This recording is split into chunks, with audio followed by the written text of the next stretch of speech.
നമസ്കാരം. മെനഞ്ഞാന്ന് പുത്തൂർ പള്ളിയിലേക്ക് പോയതാണ് KSU ജില്ലാ സെക്രട്ടറി സൈദും അതുപോലെ അദ്ദേഹത്തിന്റെ പിതാവും. കൊല്ലത്തെ കാര്യം പറയുന്ന കേട്ടോ. പുത്തൂർ പള്ളിയിൽ പോയി ആ പള്ളി സന്ദർശനം ഒക്കെ കഴിഞ്ഞ്, ഈ പുത്തൂർ പള്ളി എന്ന് പറഞ്ഞാൽ നമ്മൾ ശബരിമല പോകുന്നത് പോലെ, വേളാങ്കണ്ണി പോകുന്നത് പോലെ, പളനിക്ക് പോകുന്നത് പോലെ ഒരു തീർത്ഥാടന കേന്ദ്രമായി പോകുന്ന ഒരു സ്ഥലമാണ് പുത്തൂർ പള്ളി എന്ന് പറഞ്ഞാൽ, മുസ്ലിം വിഭാഗം. അപ്പോൾ പുത്തൂർ പള്ളിയിൽ പോയിട്ട് പിന്നെ പാലരുവി എക്സ്പ്രസ്സിൽ അവര് കൊല്ലത്ത് വന്നിറങ്ങി, കൊല്ലം റെയിൽവേ സ്റ്റേഷനിൽ വന്നിറങ്ങി. കൊല്ലം റെയിൽവേ സ്റ്റേഷന് പുറത്താണ് അതിന്റെ ബസ് സ്റ്റോപ്പ്. കൊല്ലം ചിന്നക്കടയിലേക്ക് പോകും, കൊട്ടാരക്കര ഭാഗത്തേക്ക് പോകും, അതുപോലെ തിരുവനന്തപുരത്തേക്ക് ഭാഗത്തേക്ക് പോകും. അവിടെയാണ് ബസ് സ്റ്റോപ്പ് എന്ന് പറയുന്നത്. അവിടെ കുറച്ച് പീടികകളുണ്ട്, കുറെ തട്ടുകടകളും അല്ലാത്ത കുറച്ച് കടകളും എല്ലാ സമയത്തും ഉണ്ടാവും. റെയിൽവേ സ്റ്റേഷന്റെ നേരെ മുന്നിലായതുകൊണ്ട് അത്തരം കടകൾ ഉണ്ടാവും. അവിടെ എപ്പോഴും തുറന്നിരിക്കുന്ന കടകളുണ്ട്. അവിടെ ആ ബസ് സ്റ്റോപ്പിൽ ഇവർ രണ്ടുപേരും കൂടി കരിക്കോട് പോകുന്ന ബസ് കാത്തു നിൽക്കുകയാണ്. ഈ സമയത്ത് ഒരു പോലീസ് ജീപ്പ് അവിടെ ഉണ്ട്. അതിലൊരു പോലീസിന്റെ ഡ്രൈവർ ഉണ്ട്, രണ്ട് ഗുണ്ടകളുമുണ്ട്. ഗുണ്ടകൾ രണ്ടുപേരും യൂണിഫോമിലാണ്, മദ്യപിച്ചിട്ടുമുണ്ട്. ഈ യൂണിഫോമിലുള്ള ഗുണ്ടകൾ അവിടെ ഒരു കടയിൽ ഒച്ചവിളി ഉണ്ടാക്കി അവിടെ ആകെ കലിപ്പുണ്ടാക്കി നിൽക്കുന്നു. ആ സമയത്ത് ആ കച്ചറേന്റെ ഇടയിൽ തിരിഞ്ഞു നോക്കുമ്പോൾ ഇവിടെ ഒരു തന്തയും മോന് നിൽക്കുന്ന രണ്ടുപേര് നിൽക്കണം. അപ്പോൾ അവിടെ കലിപ്പ് തീരാത്തത് കൊണ്ട് നേരെ ഇവിടെ വന്നിട്ട്, എന്താടാ എടാ, പിന്നെ അറിയാമല്ലോ ഗുണ്ടകളുടെ ഒരു ചോദ്യം, യൂണിഫോം ഇട്ട ഗുണ്ടകളുടെ ചോദ്യമാണ് ഞാൻ പറയുന്നത്. പരിധിയിൽ ചോദിച്ചു. ഇവര് പറഞ്ഞു, ഞങ്ങള് പള്ളിയിൽ പോയതാണ്, പുത്തൂർ പള്ളിയിൽ പോയതാണ്, ഞങ്ങൾ മദ്യപിക്കാറില്ല. മദ്യപിച്ചിട്ടാണോടാ ഊതട എന്നൊക്കെ പറഞ്ഞു. ഈ ഊതട എന്ന് പറയുമ്പോൾ ആ ഗുണ്ടയുടെ വായിൽ നിന്ന് വന്ന മണം സത്യം കേട്ട് ഇവർക്ക് ബോധം പോയി എന്നാണ് അവർ പറയുന്നത്. ആ ബോധം പോകാനായി അത്രത്തോളം മദ്യപിച്ചിട്ടുണ്ടായിരുന്നു ആ രണ്ട് ഗുണ്ടകളും എന്നാണ് മനസ്സിലാകുന്നത്. അവർ പറഞ്ഞത് അങ്ങനെയാണ് മനസ്സിലായത്. അങ്ങനെ ഇവർ പറഞ്ഞു, ഞങ്ങൾ പൊളിറ്റിക്കൽ പാർട്ടിയുടെ, കോൺഗ്രസിന്റെ നേതാക്കളാണ് എന്ന്, അത് പ്രാദേശികമായിട്ടുള്ള നേതാക്കൾ, ജില്ലാ ഘടകത്തിലുള്ളവരും ഒക്കെയാണ് എന്ന് പറഞ്ഞപ്പോൾ SFI ആണ് എന്ന് പറയാത്തത് കൊണ്ടായിരിക്കണം അവരെ എടുത്തിട്ട് നല്ലോണം അടിച്ചു. ആ പിതാവിനെ മർദ്ദിച്ചു. പിതാവിനെ മർദ്ദിക്കുന്ന തടയാൻ ചെന്ന സയ്യിദ് എന്ന ചെറുപ്പക്കാരൻ, അയാള് ഒരു രോഗി കൂടിയാണ്. അയാളെ തലങ്ങും വിലങ്ങും ചവിട്ടി ഇടിച്ചു, പിന്നെ തലയ്ക്ക് മർദ്ദിച്ചു, വണ്ടി ലോക്ക് ചെയ്തു. ഈ പോലീസ് ജീപ്പിന്റെ ബേക്കിൽ അറിയാമല്ലോ, ലോക്ക് ചെയ്താൽ പിന്നെ ആർക്കും ഇറങ്ങാൻ കഴിയില്ല. അവിടെ ലോക്ക് ചെയ്ത ശേഷം വീണ്ടും പിതാവിനെ മർദ്ദിച്ചു. അദ്ദേഹം നിലവിളിച്ചപ്പോഴത്തേക്ക് വിട്ടയച്ചു. പിന്നെ അതെല്ലാം കഴിഞ്ഞ് അവിടെ നിന്ന് സയ്യിദിനെ പോലീസ് സ്റ്റേഷനിലേക്ക് കൊണ്ടുവന്ന് അവിടെ ഇട്ട് ചവിട്ടി മർദ്ദിച്ചു. ഇതെല്ലാം ചെയ്തു. ചുരുക്കം പറഞ്ഞാൽ അയാൾക്ക് ആകെ ബ്ലറടിച്ചു, കണ്ണൊക്കെ ബ്ലറടിച്ചു, ആകെ തുമ്പില്ലാത്ത കോലായി, മുഖമൊക്കെ ആകെ നീര് വെച്ചു. അവിടെ നിന്ന് ഏതായാലും മെഡിക്കലിന് കൊണ്ടുപോയി സ്കാനൊക്കെ ചെയ്ത് ട്രിപ്പൊക്കെ ഇറക്കി കൊടുത്തു ഈ ഗുണ്ടകളും പോലീസുകാരും എന്ന് പറയുന്നുണ്ട്. പക്ഷെ അതിനുശേഷം ആ ഗുണ്ടകൾ അപ്രത്യക്ഷമായി, പിന്നെ ഇതുവരെ കണ്ടിട്ടില്ല. കാരണം അവരുടെ മെഡിക്കൽ എടുക്കണം, അവർക്ക് പരിക്കുണ്ടെന്നൊക്കെയാ പറഞ്ഞെന്നാ കേൾക്കുന്നത്. അങ്ങനെയാണെങ്കിൽ ആ ഗുണ്ടകളെ മെഡിക്കൽ എടുക്കേണ്ടതാണ്. ഇത്തരത്തിൽ മദ്യപിച്ചിട്ട് പോലീസ് ജീപ്പിൽ പോലീസിന്റെ യൂണിഫോം അണിഞ്ഞുകൊണ്ട് നാട്ടുകാരെ മര്യാദ പിടിപ്പിക്കാനും അല്ലെങ്കിൽ അവരെ ആക്രമിക്കാനും ഗുണ്ടകളെ ഏർപ്പാടാക്കിയിട്ടുണ്ടെങ്കിൽ അത് തെറ്റല്ലേ? ഏതായാലും അതിനെതിരെ ഒരു പരാതി കൊടുത്തിട്ടുണ്ട്. കമ്മീഷണറെ കാണാൻ പോയി, നടന്നില്ല. അവസാനം കമ്മീഷണർ ലീവിലായതുകൊണ്ട് ACPയോട് കാര്യം പറഞ്ഞിട്ടുണ്ട്. ACP നടപടി ഉണ്ടാകുമെന്ന് ഉറപ്പ് കൊടുത്തതിന്റെ അടിസ്ഥാനത്തിൽ കോൺഗ്രസിന്റെ നേതാക്കളെല്ലാം പിരിഞ്ഞു പോയതായിട്ടും അറിയുന്നുണ്ട്. ഓഫീസ് മാർച്ചും മറ്റു കാര്യങ്ങൾ പ്രശ്നം ഗുരുതരമാകും. കാരണം ഇത് കാണിച്ചതെന്ന് പറഞ്ഞ ഭൂലോക ചരിത്രമാണ്. ചരിത്രം എന്ന് പറയുന്നത്, ഈ പോലീസുകാരെന്ന് പറഞ്ഞ കേരള പോലീസ് എന്ന് പറഞ്ഞാൽ മോശമൊന്നുമല്ല. അവരുടെ സ്വഭാവം കുറച്ച് കടുവയെ പോലുള്ള ചില സ്വഭാവക്കാരുണ്ട് എന്നുണ്ടെങ്കിലും കേസ് തെളിയിക്കാനും മറ്റു കാര്യങ്ങൾക്കും ഒക്കെ വേണമെങ്കിൽ അവർ മിടുക്കരാണ്. പക്ഷെ അവർക്ക് കഴുത്തിൽ കൂച്ചു വിലങ്ങിട്ട് നിർത്തിയിരിക്കുന്ന പല സാഹചര്യങ്ങളും ഈ SFIയുടെ പിണറായിയുടെയും കാലത്തുണ്ട്. പക്ഷെ അവരുടെ തണല് മറ്റു പാർട്ടിക്കാരോ മറ്റ് ആരും തന്നെ ഇവിടെ ജീവിക്കേണ്ട എന്ന മട്ടിൽ യൂണിഫോം കൊടുത്തുകൊണ്ട് കുറച്ച് ഗുണ്ടകളെയും കൂടി തൊപ്പിയും വടിയും ഏൽപ്പിച്ചുകൊണ്ട് ഇത്തരത്തിൽ ജനങ്ങളെ ആക്രമിക്കാൻ ഏൽപ്പിച്ചു കഴിഞ്ഞാൽ എന്തായിരിക്കും അവസ്ഥ? ഒരു പോലീസ് ജീപ്പിൽ ഒരു ഡ്രൈവറെ കൊടുത്ത് ഗുണ്ടകളെ ഇറക്കി വിട്ടേക്കാണ് നാട്ടുകാരെ തല്ലാൻ വേണ്ടി. ഗുണ്ടകളാവുമ്പോൾ മദ്യപിച്ചാൽ കുഴപ്പമില്ലല്ലോ. ആ ഗുണ്ടകളെ മെഡിക്കൽ എടുക്കണം. ഇനി എടുത്താലും മതി, അതിന്റെ മണവും കാര്യങ്ങളൊക്കെ എടുക്കും.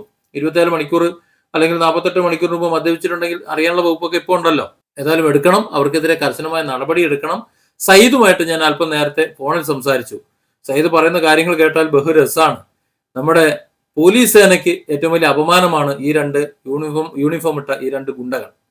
ഏതായാലും സയ്യിദിന്റെ ഈ അടികൊണ്ട പാവത്തിന്റെ സംസാരം കൂടി നമുക്കൊന്ന് കേൾക്കാം. ഞാൻ സംസാരിച്ച ഫോൺ സംഭാഷണം കൂടി ഒന്ന് കേൾക്കാം. മാറണം, പോലീസ് മാറണം. ഇങ്ങനെയൊന്നും ആയ പോരാ. എന്തായിരുന്നു ഈ സംഭവം? ഇതെങ്ങനെയായിരുന്നു? നിങ്ങള് പള്ളിയിൽ പോയിട്ട് ഏത് ട്രെയിനാ വന്നേ? Sorry, Palaruvi express. കൊല്ലത്തുനിന്ന് ഇറങ്ങിയിട്ട് നേരെ ചിന്നക്കട അവിടെ വന്നിട്ട് കരിക്കോട് ആണ് വീട്. അങ്ങോട്ട് പോകാൻ വേണ്ടി അങ്ങോട്ട് പോകുന്ന എടുത്ത് ബസ് നിർത്തുന്നിടത്ത് നിന്നതാ. ബസ് സ്റ്റോപ്പിൽ നിന്നതാണ്. അപ്പം ഓപ്പോസിറ്റ് ഒരു കുറച്ചു പേരോട്ട് ഈ പോലീസുകാര് റേസ് ആവുന്ന നമ്മൾ ഓപ്പോസിറ്റ് നിന്ന് കണ്ടോണ്ടിരുന്ന. അത് കഴിഞ്ഞ് അവിടെ അത് ഏക്കാത്തതുകൊണ്ട് അവിടെ ഏറ്റില്ല. ആ കലിപ്പ് തീർക്കാൻ വേണ്ടി തിരിഞ്ഞു പോകാതെ ഞങ്ങളെ കണ്ട് എന്നെ വാപ്പായെ. അപ്പൊ ഓപ്പോസിറ്റ് വന്നിട്ട് എടുത്തതായി ചോദിച്ച് വെള്ളം അടിച്ചിട്ട് ഇരിക്കുവാണോ ഊതാൻ പറഞ്ഞു പോലീസുകാര്. അപ്പൊ പറഞ്ഞ് അല്ല പള്ളിയിൽ പോയിട്ട് വന്നതാ, ടിക്കറ്റ് കാണിക്കാന്ന് പറഞ്ഞു. അപ്പൊ സംസാരമായപ്പോ വാപ്പ പറഞ്ഞ് പൊതുപ്രവർത്തന അങ്ങനെ കോൺഗ്രസിന്റെ ഡിവിഷൻ പ്രസിഡന്റ് ആണെന്ന് പറഞ്ഞു കരിക്കോട്. അപ്പം ഡിവിഷൻ പ്രസിഡന്റ് ആണെന്ന് പറഞ്ഞപ്പോ രാഷ്ട്രീയക്കാരനാണോ എന്ന് ചോദിച്ചു ഒരു അടിയാൻ കൊടുത്തു വാപ്പാക്ക്. അങ്ങനെ വാപ്പ തറ വീണപ്പോ ഞാൻ എടുക്കാൻ ചെന്നപ്പോ എന്നെയും വലിച്ച് എടുക്കുകയും ഉടുപ്പും വലിച്ചു കയറി എന്റെ നാവിക്കൊക്കെ കുത്തിപ്പിടിച്ച് രണ്ടടിയൊക്കെ തന്നിട്ട് വണ്ടി എടുത്തിട്ട് ജീപ്പില് അത് ലോക്ക് ചെയ്ത് എന്നിട്ട് വാപ്പയെ നല്ലോണം മർദ്ദിച്ച് പോലീസുകാര്. അപ്പൊ വാപ്പ കിടന്ന് കരഞ്ഞുകൊണ്ട് വിട്ടു. അപ്പൊ തന്നെ ഇവര് വേറെ വണ്ടി വന്നു പോലീസുകാര്, വേറെ കൺട്രോമ എന്തുവാന്ന് അറിഞ്ഞൂടാ വണ്ടി വന്ന്. അപ്പൊ തന്നെ ഈ എന്നെ മർദ്ദിച്ചതും വാപ്പയെ മർദ്ദിച്ചൊരു വണ്ടി എടുത്ത് എന്നെ കൊണ്ട് നേരെ സ്റ്റേഷനിൽ വന്നു. സ്റ്റേഷനിൽ വന്നിട്ട് വലിച്ചിട്ട് എന്നിട്ട് അവിടെ വലിച്ചിട്ടപ്പോ തന്നെ തറയിൽ വീണു. അപ്പൊ അവിടെ ഇട്ട് ചവിട്ടിയിട്ട് കോളറി പിടിച്ച് വലിച്ച് അകത്തോട്ട് കൊണ്ടുപോയിട്ട് ബെഞ്ചിരുത്തിയിട്ട് ഒരു പോലീസുകാരൻ കൂടെ സഹായം ഉണ്ട്. ആ പോലീസുകാരെ പിടിച്ചു വെച്ചു കൊടുത്തു ഇടിക്കാൻ വേണ്ടി. മുഖത്ത് ഒരു 3-4 ഇടി ഇടിച്ച്. അപ്പത്തന്നെ എനിക്ക് കണ്ണൊക്കെ ബ്ലറായി. അപ്പം ഞാൻ ഒരു ഇടി നിർത്താൻ വേണ്ടി അപ്പം പറഞ്ഞ് KS ജില്ലാ ജനറൽ സെക്രട്ടറിയാ. അങ്ങനെ പറഞ്ഞപ്പോ നീ KS കൊട്ടാരക്കരയാ എന്തോ പത്തനാപുരോ അങ്ങനെ എന്താന്ന് പറഞ്ഞ് വീണ്ടും ഇടിച്ച് കഴിഞ്ഞിട്ട് അയാള് ബാക്കിലോട്ട് പോയിട്ട് വീണ്ടും വന്നിട്ട് പറഞ്ഞ എന്റെ പേര് സുമേഷ് എന്നാണ്, SI ആന്ന്, എനിക്ക് ചെയ്യാൻ പറ്റുന്ന ചെയ്യാൻ പറഞ്ഞു. എന്നിട്ട് വീണ്ടും മർദ്ദിച്ചു. നല്ല തലയ്ക്ക് നല്ല പാട് വരാത്ത രീതിയിൽ നല്ല കിക്ക് തന്നു മുഖത്ത് നല്ലോണം. സ്റ്റേഷനിൽ CCTV ഇല്ലേ? ഉണ്ട്. അപ്പൊ അത് പരിശോധിച്ചാൽ അത് ഉണ്ടാവുമല്ലോ. ഉണ്ടാവും. പരാതി കൊടുത്തില്ലേ? പരാതി കൊടുത്തു. സേതിനെതിരെ കേസൊന്നും എടുത്തിട്ടില്ല? എടുത്തിട്ടില്ലെന്നാണ് തോന്നുന്നത്, അറിയില്ല. പിന്നെ എപ്പോഴാ വിട്ടത്? എങ്ങനെയാ വിട്ടത്? മെഡിക്കൽ എടുത്തിട്ട് പാർട്ടിക്കാരൊക്കെ വന്നു അങ്ങനെ ബഹളമായി. അങ്ങനെയാണ് വിട്ടത്. പരിശോധനയും തല്ല് കിട്ടിയെന്നൊന്നും നോക്കിയില്ലല്ലോ? തല്ല് കിട്ടിയെന്ന് പറഞ്ഞു, പക്ഷെ അവർ എഴുതിയോന്ന് അറിയില്ല. കിട്ടിയെന്നൊക്കെ പറഞ്ഞു, മൊഴി ഡോക്ടറിന്റെ അടുത്ത് പറഞ്ഞു.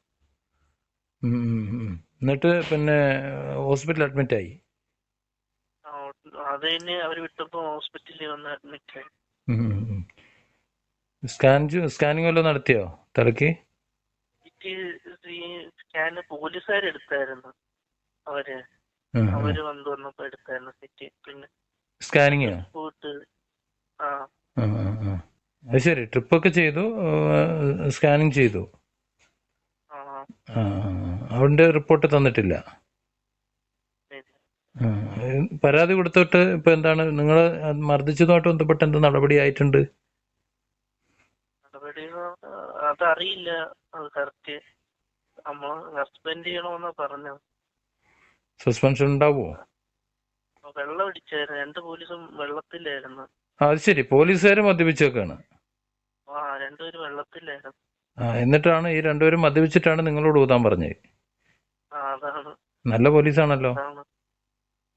അവര് ഒരു 6-7 മണിയായപ്പോ അവര് സ്കൂട്ട് പോയി. അവര് പിന്നെ കണ്ടില്ല അവിടെ.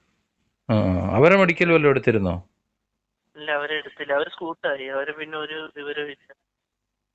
ശരി. അവരെ മാറ്റിയിട്ടുണ്ടാവും അല്ലേ? മാറ്റിയാണ്. ഇപ്പൊ എന്താണ് പിന്നെ വീട്ടിലാണോ ഉള്ളത്? വീട്ടിലാണ്. ശരീര വേദനയൊക്കെ ഉണ്ടോ? നല്ല വേദന ഉണ്ടല്ലേ?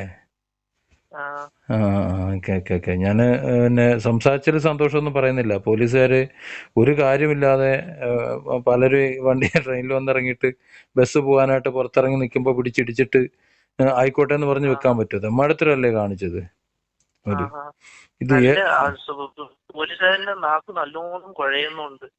മണം മദ്യപിച്ചിട്ടുണ്ടെന്നോ മണം ഉണ്ടായിരുന്നു. മണമുണ്ട്. ആ ആ മണമുണ്ട്. ശരി. നല്ല യൂണിഫോമിലും കുഴയുന്നു നാക്കൊക്കെ ഇടറുന്നു. CI കണ്ടിരുന്നോ? SHO SHO ഇല്ല. ACP വിളിച്ചായിരുന്നു. ഞാൻ ACP പറഞ്ഞിട്ട് വിട്ടു.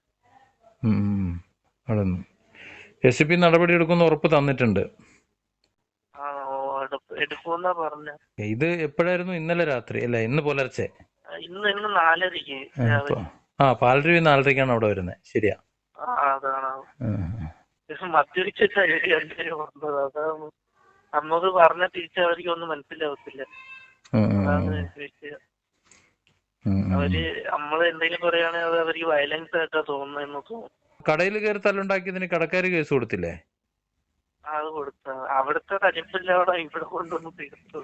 അല്ല, ഈ കടക്കാര് എവിടെയാ കൊടുത്തത്? SPക്കോ അല്ല DSPക്കോ അല്ല കമ്മീഷണർക്കാർക്ക്? അറിയില്ല, കറക്റ്റ് അറിയില്ല. അത് നമ്മൾ ഈ ഇടി കുറയാൻ വേണ്ടി നമ്മൾ പറഞ്ഞ പൊതുപ്രവർത്തകരെന്ന് പറയുമ്പോ ഇടിയുടെ ശൗര്യം കുറയില്ല. അത് SFI എന്ന് പറഞ്ഞുകൂടായിരുന്നു? എന്നാ അവര് ഇടിക്കൂലായിരുന്നു. നിങ്ങൾ പറഞ്ഞത്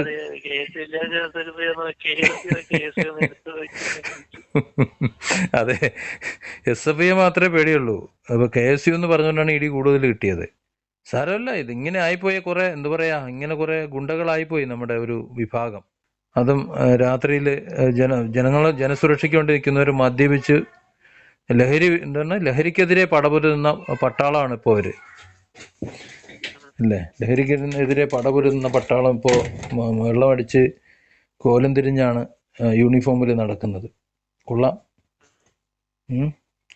ഏതായാലും ഹോസ്പിറ്റലിൽ ഒന്നും കൂടെ ഒന്ന് പൊയ്ക്കോട്ടെ. ഹോസ്പിറ്റലിൽ പോയി ഒന്ന് ചെക്കപ്പ് നടത്ത്. കാര്യം ഇവര് പുറത്തേക്ക് നോക്കുന്ന മുഖത്ത് നല്ല നീര് കാണുന്നുണ്ട്. Different angles.